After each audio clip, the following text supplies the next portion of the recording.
President Cyril Ramaphosa will address the nation at 6 p.m. tonight, this in response to the Public Protector's report that he violated the Executive Ethics Code. Well, the report made adverse findings against the president over 500,000 rand campaign donation received for his ANC presidency campaign. Public Protector, that's Mkhwebane, found that Ramaphosa had deliberately misled Parliament about the 2017 donation from services company Bosasa.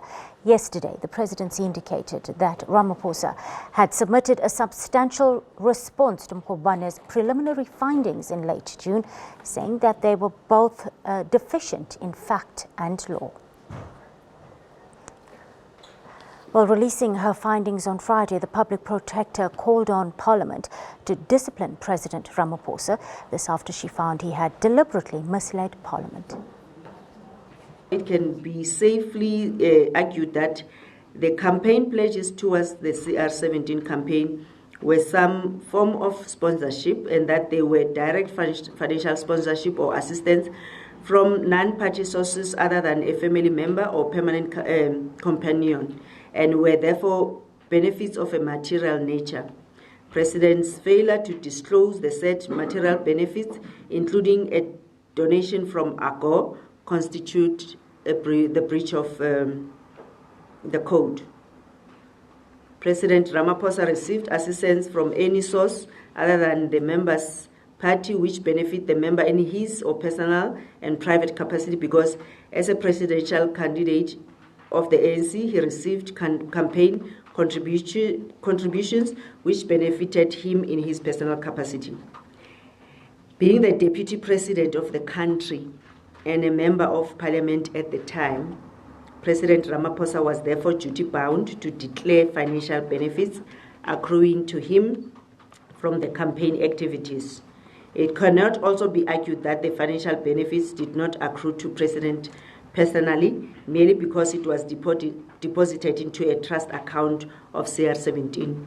I have evidence which indicates that some of the money collected through the CR17 campaign account was transferred into Cyril Ramaphosa Foundation account.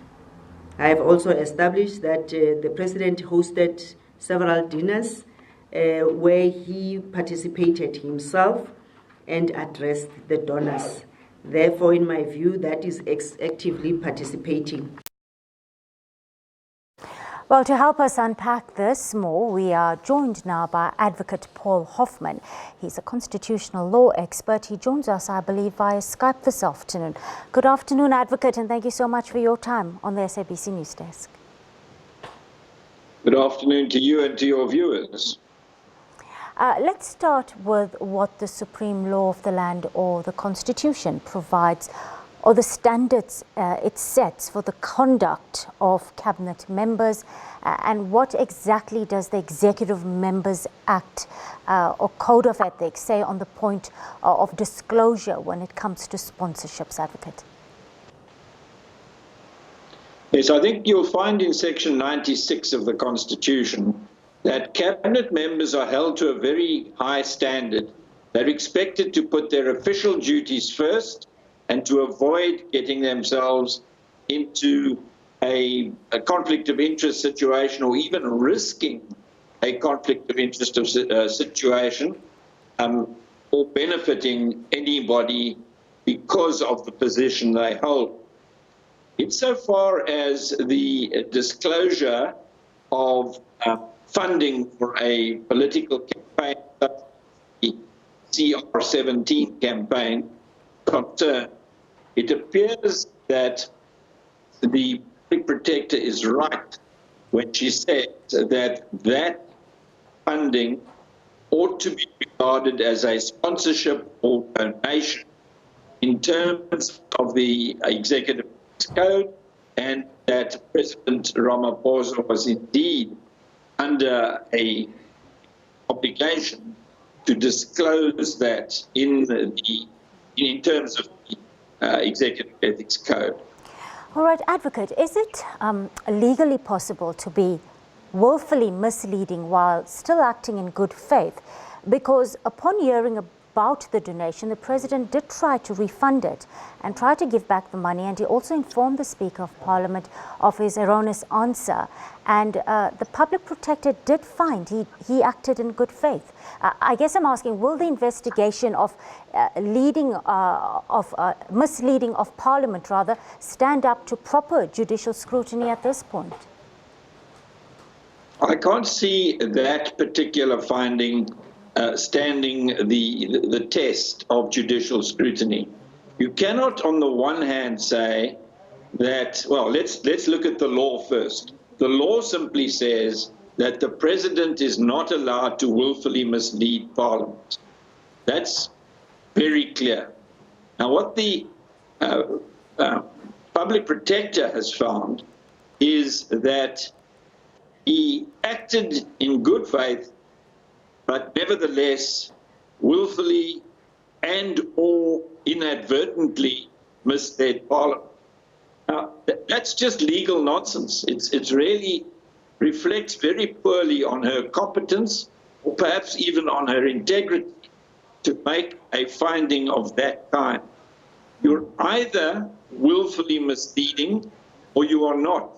You cannot be doing it inadvertently, and you certainly can't be doing it in good faith. So she's made contradictory findings there, and if one examines the facts as they emerge from President Ramaphosa's explanation of what went on, it's very clear that he was not willfully misleading Parliament. He was under an incorrect impression when he answered the question, which was a question about whether his son Andili had received a 500,000 rand donation. Well, Gavin Watson, he understood that to be referring to Andili's contract with Usasa, which is Gavin Watson's company, to render services to that company. Now, he was totally mistaken about what the nature of the question was, about the nature of the payment, and about who received it. When he found out after Parliament rose that it was a donation to the CR17 campaign, not anything to do with Andili at all, he set about putting the record straight in a manner which can only be described as open. And it would have been enough for him to say, sorry, Andili didn't receive 500,000 rand. Advocate, very quickly, your thoughts on the money laundering aspect of this particular case that's now been referred to NPA head Shamala Batoy?